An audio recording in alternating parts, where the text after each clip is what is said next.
students, welcome to our learning session. Now we will proceed to our next topic, that is correlation and regression. The chapter is we will learn what is correlation, what is coefficient of correlation, and what is regression in this particular chapter. Now this is the second part of basic statistics, which is totally different from the previous parts of the chapter. Okay, so this is a basic different concept from the previous ones. Now in this lecture we will learn what is correlation, that is introduction to correlation, and we will see some examples based on coefficient of correlation, and we will see some formulas based on it. Okay, so now let us see the definition of correlation. Correlation is a statistical technique used for analyzing the behavior of two or more variables. The change in one variable may give a specific change in other variable. See, what is this correlation? It is a statistical technique which analyze the behavior of two or more variables. Okay, so if there is change in one of the variable, then there will be same change in the other variable. If the increase or decrease of one variable leads to the increase or decrease of the another variable, as we have said just now, that if there is change in one variable, then it gives the specific change in other variable. Okay, that means if one of the value of one of the variable will increase, then definitely the other variable will increase. In the same way, if one of the the value of one of the variable will decrease, then correspondingly other variable will also decrease.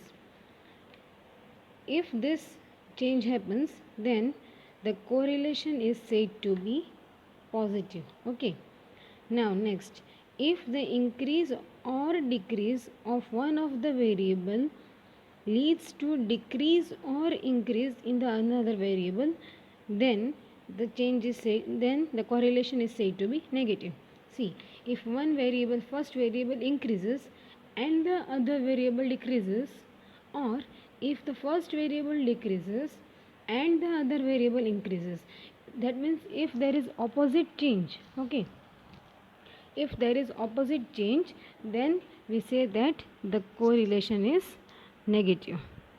Now next is scatter diagram. The simplest way to represent bivariate data in a diagram is called scatter diagram. Bivariate data means there are two types of data, like we can say x and y.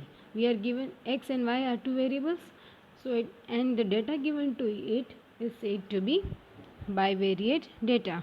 So we know that the best representation of any values is using graphical method. Okay, so here you can say that the simplest way to represent the bivariate data in a diagram is called scatter diagram.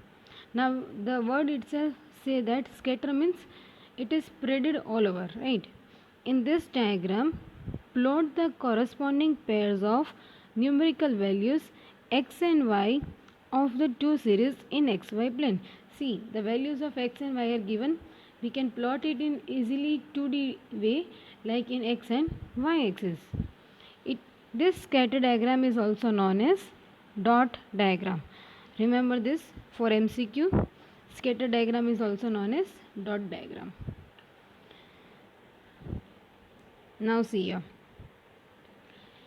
if the change positive correlation, negative relation, and no correlation, you can see here all the values are increasing.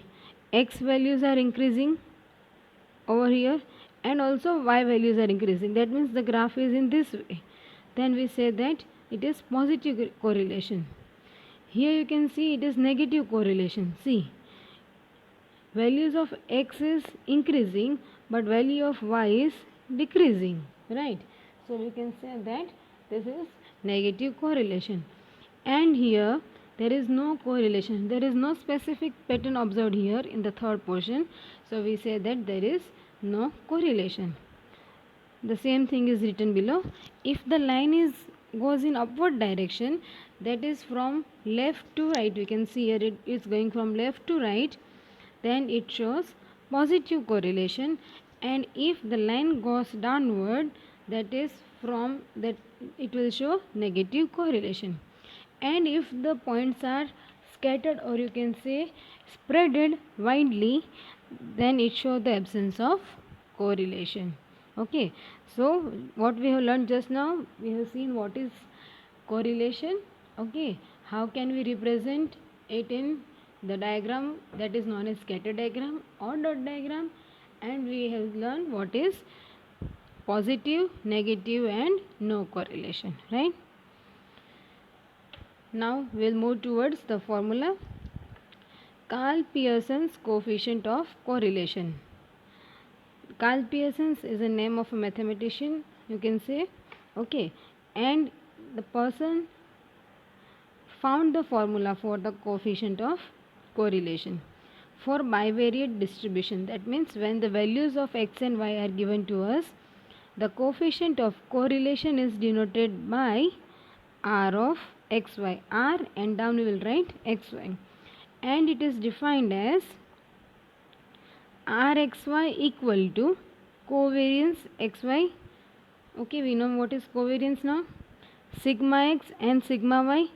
Sigma x is, we have just learned in previous chapters, standard deviation of x and standard deviation of y. This is one of the formula. When covariance is given to us and when standard deviation is given to us, we will use this first formula for coefficient of correlation. The other formula is sigma capital X capital Y. Sigma, we know it is the summation. Okay, capital X is mean deviation from mean of x, and capital Y is mean deviation from mean of y. Okay, and small n is the number of pairs of value in two variables, the number of data given to us. Okay, and again sigma x sigma y is standard deviation of x and standard deviation of y. Other formula is sigma x y upon under root of sigma x square sigma y square. This was the basic formula. Okay, now we will see various methods to solve or calculation, right? See, first is direct method. Direct method is rxy equal to, just we have seen the formula, sigma xy upon under root of sigma x square sigma y square, where capital X is xi minus x bar. X bar means mean of x. Okay, y capital Y equal to yi minus y bar, where y bar is the mean of values of y. And this formula can be written here as n sigma xy minus sigma x sigma y upon under root of n sigma x square minus sigma x whole square. The same thing we will write for y, under root of n sigma y square minus summation y the whole square. Okay, this first method is known as direct method. Now next is step deviation method. See, step deviation method is dx equal to xi minus a. A is assumed mean of x. Dy is equal to yi minus b, where b is the assumed mean of y. Then rxy is written as n sigma dx dy minus sigma dx sigma dy upon under root of n sigma dx square minus sigma dx whole square into under root of n sigma dy square minus sigma dy whole square. You can see here the difference. Here in first formula there is no d, and in second formula you have to write d, so it will be easier for you to remember. Okay, now next, for group data, That means when you are given class interval and values of f, that is frequency, then the formula will be rxy equal to capital N. Now we know what is capital N.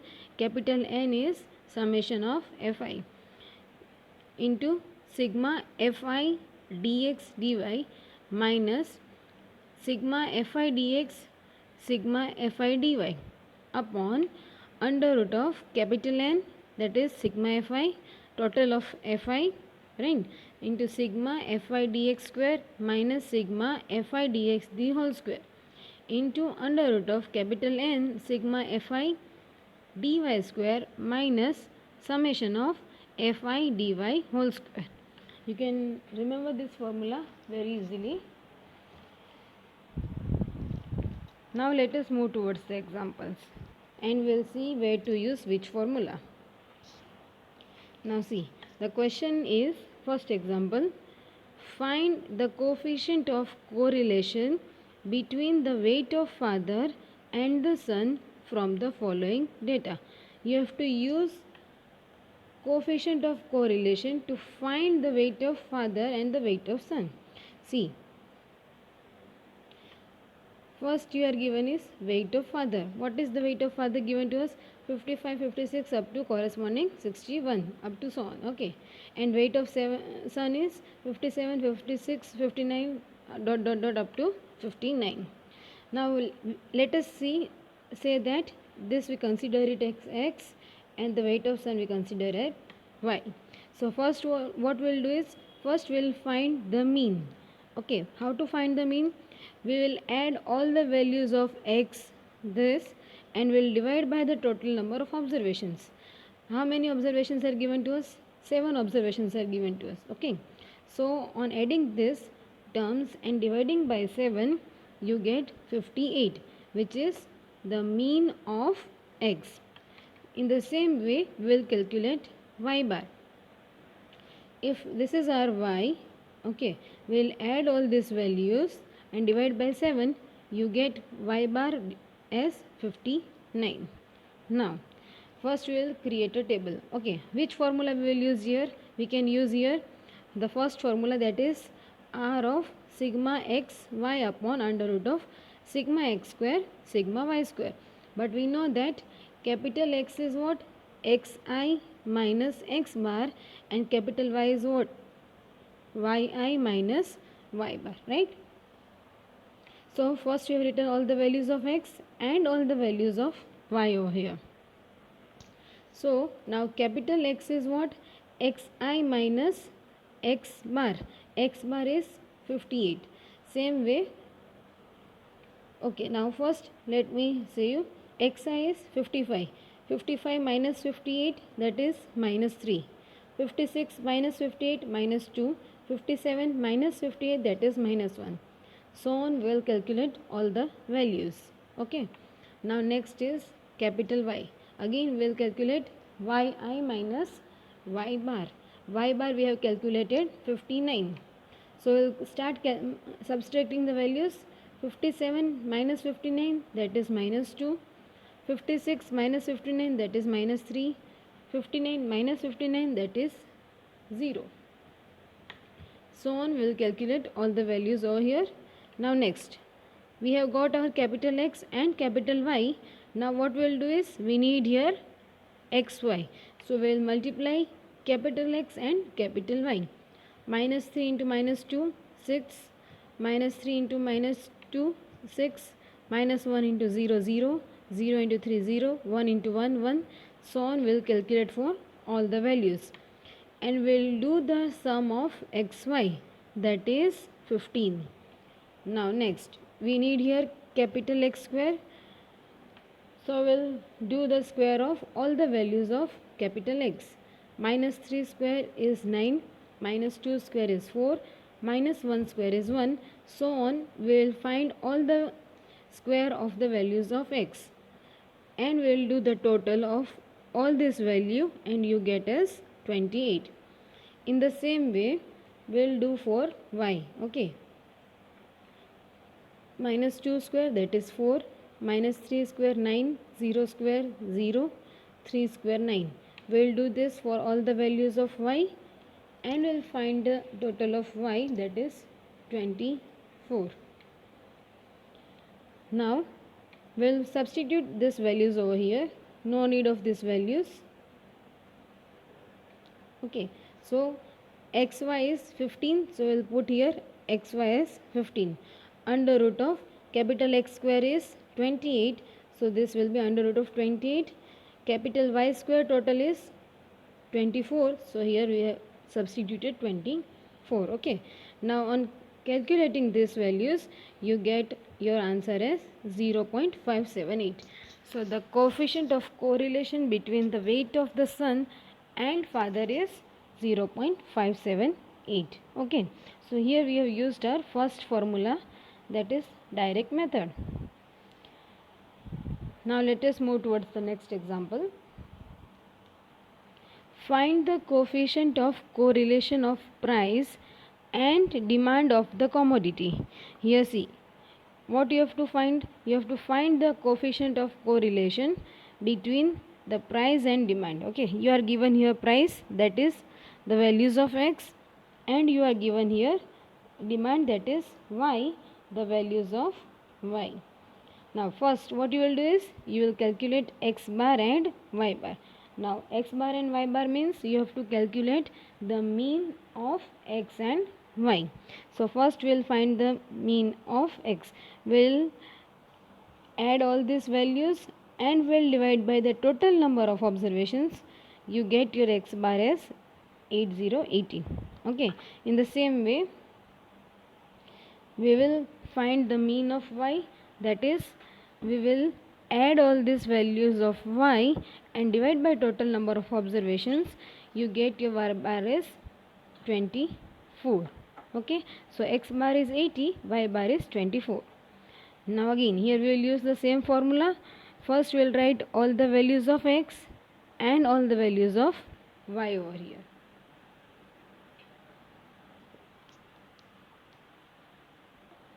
Now we will calculate capital X and capital Y. Okay, so capital X is what? Xi minus x bar, and capital Y is what? Yi minus y bar. So capital X is xi minus our x bar is 80. Okay, so now 60 minus 80, that is minus 20. 65 minus 80, that is minus 15. Similarly we will do this for all the values of x. Now the same thing we will do for y bar, y. So yi minus y bar, our y bar is 24, so we will start minusing all the values. Okay, 35 minus 24, that is 11. 30 minus 24, that is 6. We will do this same for all the values of y.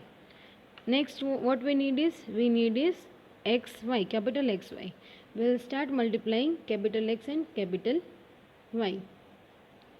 20 into 11 minus 2 to 0, minus 15 into 6 minus 90, minus 10 into 1, that is minus 10. Similarly we will multiply all the values of x and y up to the last term and we will add these values of x, y. Now next what we need is capital X square. We will do the square of all the values of capital X. So minus 20 square will be 400, minus 15 square will be 225, minus 10 square will be 100. Same way we will square all the values of x and we will find the total of x. Next we will do the same thing for y. 11 square is 1 to 1, 6 square 36, 1 square 1. In the same way we will square all the values of y and we will find the total, that is 237, right? We will put these values in the formula. Rxy equal to summation xy upon under root of x square y square. Now summation xy is 560. We will put here 560. Now next, summation x square, that is 1500. I will substitute here 1500. Now summation y square, that is 237. We will put here 237. We will calculate this value and you get your value as 0.939. Okay, so this is your final answer. Now next example. Find the coefficient of correlation from the following data. X values are given to us, Y values are given to us. See, here all the numbers are small. In the previous example, you can see here the values are bit larger. Okay, here also the values were bit larger. So, we have used the formula of capital X and capital Y. But here the values are small. So, what we will use here? We will use this formula over here. That is n summation xy minus summation x summation y upon under root of n summation x square minus summation x3 whole square, and same thing we will write for y. So what we will need here is, we will need xy, we will need summation x, summation y, and summation x square and summation y square. These things we will need here. Okay. So first I will write here values of x and values of y. I need the total of x, so I have found the total of x. Same way, I need the total of y, so I have found the total of y over here, calculated here, right? Next we need is xy, total of xy. So I will first make a column of xy, 7 into 1, 7, 8 into 2, 16. Same way, we will do this for all the values, and we will find the total of xy, that is 306. We will need total of x square. So I will start squaring the values of x. 7 square 49, 8 square 64, 9 square 81, and so on. I will add all these values and I get x square as 728. In the same way, I will need y square, total of y square. So I will start squaring the values of y. So 1 square is 1, 2 square is 4, 3 square is 9, and so on. And I will add all the values of y, that is 140. Now I will put all these values in this formula. See, summation xy is 306, summation x is 70, 28, 728, and 140. Okay, I will put all these values over here. And if I calculate this, I get my coefficient of correlation as 0.928. Again here, we can use either of the formula, that is of capital XY or small xy. If the values are smaller, okay, then we generally use small xy formula, and if the values are larger, then for a simplification process, we use the formula for capital XY, right? Now next example. The following table gives the distribution of the total students in the first year as the obtained marks in calculus and the number of students passed in physics. Find out if there is any correlation between calculus and physics. Now see, here you are given total marks. Calculus marks you are given to us over here. Okay, number of students are given to us, and you are given to us number of students passed in physics. What you have to calculate? You have to calculate that if there is any correlation between calculus and physics. Okay, see, now first we are having values of x and values of y. What are the values of x? You can calculate it from here. Okay, 0 plus 10 by 2, that is 5. Next, 10 plus 20 by 2, that is 30 by 2, that is 15. Similarly, we will write all the values of x over here. Okay, in this way we can calculate. What are your values of y? Your values of y are number of students passed in physics. You don't need total number of students now, because you have to find the relation between calculus and physics. So you have to consider this values as x and this values as y. Okay, so see, here there is group data. Now we know that group data means where you are given class interval and values of fi. So for group data we have formula of dx and dy. So now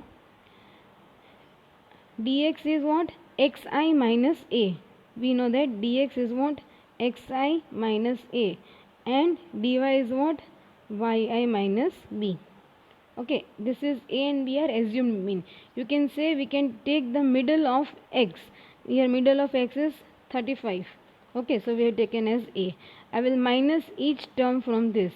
5 minus 35, that is minus 30. 15 minus 35, that is minus 20. So on. I will take this for all the values of dx. I will need dx square in the formula. So I will square this here.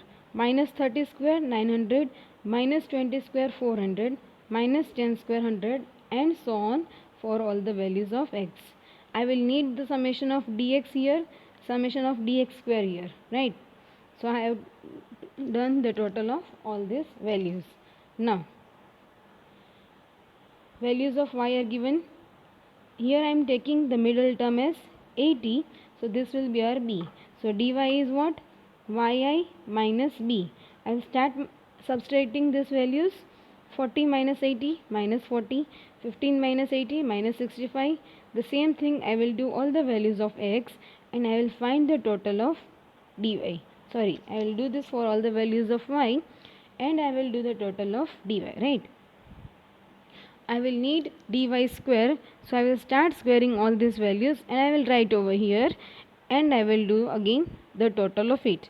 Next I will need is summation of dx dy. So I will multiply this dx into dy.